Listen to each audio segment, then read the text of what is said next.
नमस्कार दोस्तों, स्वागत है आप सभी का आज की इस वीडियो में। दोस्तों, आज हम आपको बताने वाले हैं अपठित पद्यांश, जो कि आपने अभी तक किसी भी वीडियो में प्राप्त नहीं किया होगा। तो आपको इस वीडियो पर अपठित पद्यांश के सारे क्वेश्चनों के उत्तर एकदम सही सही आपको यहाँ पर मिल जाएंगे। तो आज का टॉपिक हमारा अपठित पद्यांश, जो कि 5 अंक के क्वेश्चन के रूप में है।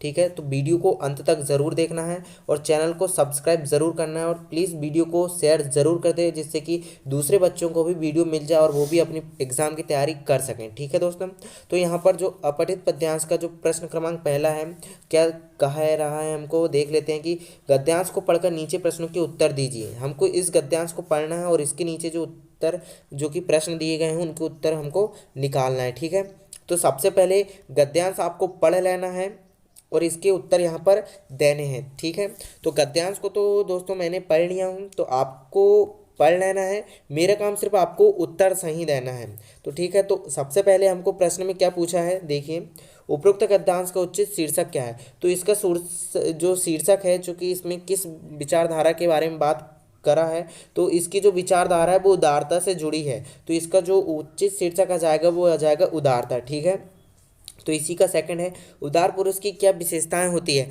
तो उदार पुरुष की विशेषताएं उन्होंने यहाँ पर से बताया। तो क्वेश्चन नंबर 2 का जो हल है वो यहाँ पर से आएगा। उदारता पुरुष एक दूसरे के विचारों का आदर करता है और समाज में सेवक भाव से रहता है। तो ये इसका आंसर हो जाएगा। ठीक, इसी का अगला है, सच्ची उदारता किस में है।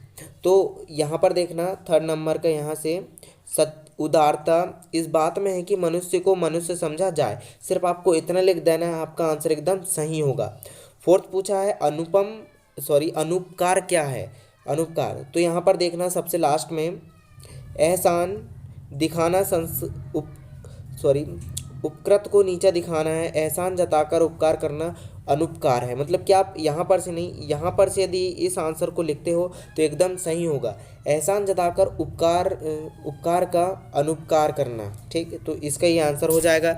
अब इसका जो अंतिम है, क्या पूछा है कि विरोधार्थी शब्द पूछा है किसका, उदारता का और सच्ची का। तो उदारता का अनुदारता आप लिख सकते हो। क्या लिखते हैं, उदारता का क्या आ जाएगा, अनुदारता। अनुदारता और सच्ची का आप झूठी लिख सकते हो। क्या लिख सकते हो, झूठी। ये इनके विरोधार्थ है, विरोधार्थ। ठीक, झूठी लिख सकते हो। तो ये हमारा होता है प्रश्न क्रमांक 1 का जो अपठित पद्यांश, उसके सारे क्वेश्चनों के आंसर आपको मिल गए होंगे। तो आगे बढ़ते हैं गद्यांश नंबर 2 पर। तो गद्यांश नंबर 2 पर हमको क्या पूछा है, जो साहित्य, मतलब कि ये साहित्य के बारे में पर हमको यहाँ पर गद्यांश दिया गया है। तो इसका जो उचित शीर्षक है वो है क्या, साहित्य लिख सकते हैं आप। हाँ, इसका जो उचित शीर्षक है वो साहित्य आएगा। क्या आएगा, साहित्य, क्योंकि इस पूरे पेसेज में आपको साहित्य के बारे में ज़्यादातर पूछा गया है और उसी के बारे में आपको यहाँ पर बताया गया है कि साहित्य के बारे में महत्ता यहाँ पर पूरी तरह से आपको बता दी गई है। तो सेकंड क्वेश्चन अपन देखते हैं, उपरोक्त शीर्षक आपका क्या हो जाएगा, साहित्य हो जाएगा। संजीवनी औषधि का भंडार क्या है।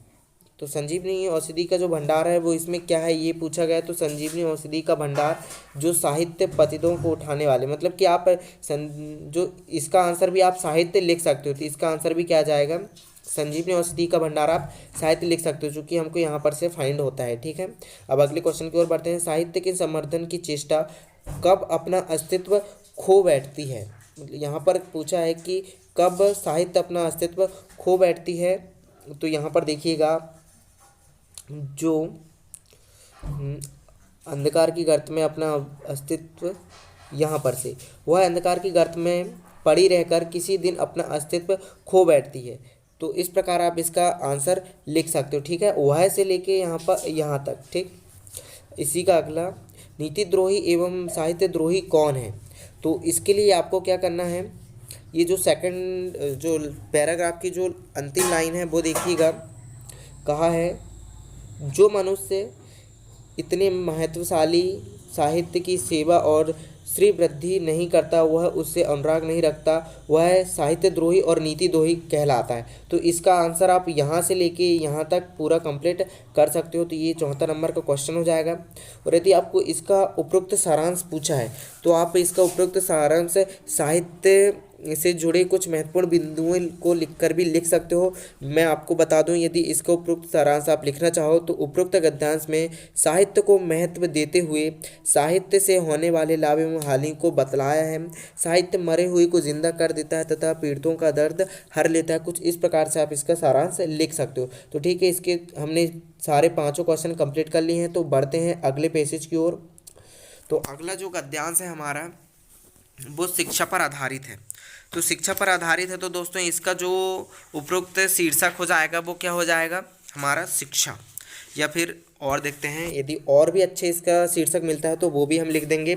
तो इसमें आपको सबसे पहले क्या पूछा है, शिक्षा का व्यापक अर्थ क्या है।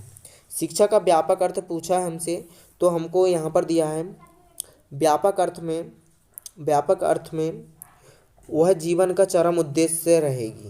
मतलब कि जो शिक्षा है वो व्यापक अर्थ में जीवन का चरम उद्देश्य रहेगी। तो आप इसका अर्थ लिख सकते हो। अब सेकंड पूछो, उपरोक्त अवतरण का उपरोक्त शीर्षक पूछा है। तो शीर्षक में आप क्या लिख सकते हो कि जीवन के लिए शिक्षा का अर्थ यहाँ पर बताया गया है। तो आप क्या लिखेंगे इसमें, जीवन के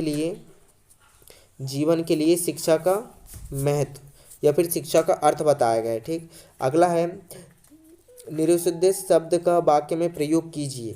तो हमको यहाँ पर इस शब्द का वाक्य में प्रयोग करना है। या तो आप यहाँ से देख के इस वाक्य को पूरा लिख सकते हो या फिर अपने से खुद से बना के भी लिख सकते हो। ठीक है, इसका जो लास्ट दिया है, लास्ट नहीं है, हाँ सॉरी लास्ट ही है, सीमित तथा देश शब्द का विलोम शब्द लिखिए। यहाँ पर इसका विलोम लिखना है। तो सीमित का क्या हो जाएगा, असीमित हो जाएगा। क्या हो जाएगा, असीमित। और देश का क्या हो जाएगा, विदेश। ठीक, इस प्रकार आप लिख सकते हो। तो ये हमारा तीसरा भी कंप्लीट होता है। अगले गद्यांश की ओर बढ़ते हैं। तो अगले गद्यांश में हमको संस्कार पूछा है। मतलब कि संस्कार के बारे में यहाँ पर संस्कारी शिक्षा है, कुछ इस प्रकार से पेसेज बना के दिया है। तो इसका जो उपरोक्त गद्यांश है वो देखिएगा। उपरोक्त गद्यांश को उचित शीर्षक यदि आपको यहाँ पर चाहिए तो इसका शिक्षा का व्यापक अर्थ यहाँ पर आ सकता है, क्योंकि यहाँ पर शिक्षा संस्कार की भी बात चली है। तो यहाँ पर आप शिक्षा का व्यापक अर्थ लिख सकते हो। ठीक है, शिक्षा का व्यापक अर्थ। अगले क्वेश्चन की ओर बढ़ते हैं कि आज के युग में शिक्षा का उद्देश्य क्या है। आज के युग में शिक्षा का उद्देश्य क्या है ये पूछा है। तो थोड़ा नीचे चलते हैं। तो आज के युग में आज के जो भौतिक युग है उसका प्रमुख उद्देश्य शिक्षा का सुख पाना ही रह गया। मतलब शिक्षा का उद्देश्य केवल सुख पाना रह गया। ठीक है, तो आप इसका उत्तर यहाँ से यहाँ तक लिख सकते हो। अगला पूछा है, देखते हैं आगे क्या है। आगे, आज की शिक्षा प्रणाली कैसी है। तो आज की जो शिक्षा प्रणाली है वो देखते हैं कहाँ से आएगा। आज की शिक्षा प्रणाली, हाँ, प्राचीन शिक्षा या फिर आज की शिक्षा प्रणाली एकांकी है, जिसमें व्यवहारिकता का अभाव और श्रम के प्रति निष्ठा नहीं है।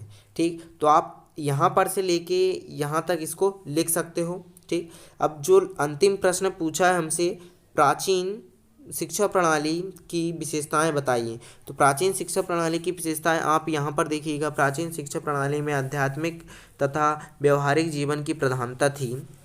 तो आप यहाँ तक इसका आंसर लिख सकते हो। पूरा एकदम सही होगा और आपको 5 अंक के 5 अंक मिल जाएंगे। ठीक है, तो अब अगले पेसेज की ओर बढ़ते हैं, जो अंतिम है शायद हमारा 5वां गद्यांश। तो यहाँ पर आपको बता दें कि इस गद्यांश में जनसंख्या विस्फोट से होने वाली सभी मुश्किलें, बेरोजगारी से लेकर हर चीज़ बताया गया है। तो इसका जो उपरोक्त शीर्षक होगा वो जनसंख्या विस्फोट से हानि या फिर जनसंख्या विस्फोट आप लिख सकते हो। क्या लिख सकते हो, जनसंख्या विस्फोट। ठीक, जनसंख्या विस्फोट इसका एक उचित शीर्षक हो जाएगा। लोगों का पैदल चलना कहाँ मुश्किल हो गया है। तो लोगों को पैदल चलना महानगरों पर मुश्किल हो गया है। आप देखिए यहाँ पर से ये लिखा है ये, तो इसका आंसर ये हो जाएगा। ठीक, तो आप लिख लीजिएगा। अब आगे इसी के क्वेश्चन देखते हैं और नीचे, चारों तरफ कौन सा संकट छाया है। तो चारों तरफ कौन सा संकट छाया है वो देख लेते हैं। ऊपर चारों तरफ बेरोजगारी का संकट छाया है। ये देखिए, चारों तरफ बेरोजगारी का संकट छाया है। तो आप ये आंसर यहाँ पर लिख सकते हो। ठीक है, अब इसका और नीचे का देखते हैं। क्या पूछा है, संकट और गरीब शब्दों के समानार्थी मतलब कि इसी तरह के अर्थ बताने वाले शब्दों को बताइए। तो संकट का देख लेते हैं, संकट का लिखिएगा, संकट के, ठीक। तो संकट का क्या होगा, दुविधा लिख सकते हैं, आपत्ति विपत्ति विविधा। तो इसका जो मेन होगा वो दुविधा या फिर आपत्ति, दुविधा, दुविधा, आपत्ति विपत्ति, कुछ भी लिख सकते हो। अब गरीब के लिए क्या आएगा, गरीब के लिए आ जाएगा निर्धन, दीन, इस प्रकार से, ठीक। क्या आ जाएगा, निर्धन, दीन, इस प्रकार आप लिख सकते हो, ठीक है। तो ये हमारे संकट और गरीब के समानार्थी शब्द हो गए। अब इसका उपरोक्त शीर्षक आपको लिखना है। तो दोस्तों यदि आप इस पैसेज को पूरा पढ़ लेते हो तो बहुत ही आसान इसका जो सारांश है वो निकल के आता है। तो आप इसका सारांश लिख लीजिएगा, ठीक है। और पैसेज को आपको पूरी तरह से पढ़ के ही आंसर लिखना है, एकदम सही सही, ठीक है दोस्तों। तो आज की वीडियो बस यहीं पर ख़त्म होती है, अगली वीडियो का इंतज़ार करते रहना, ठीक है दोस्तों। जय हिंद, जय भारत।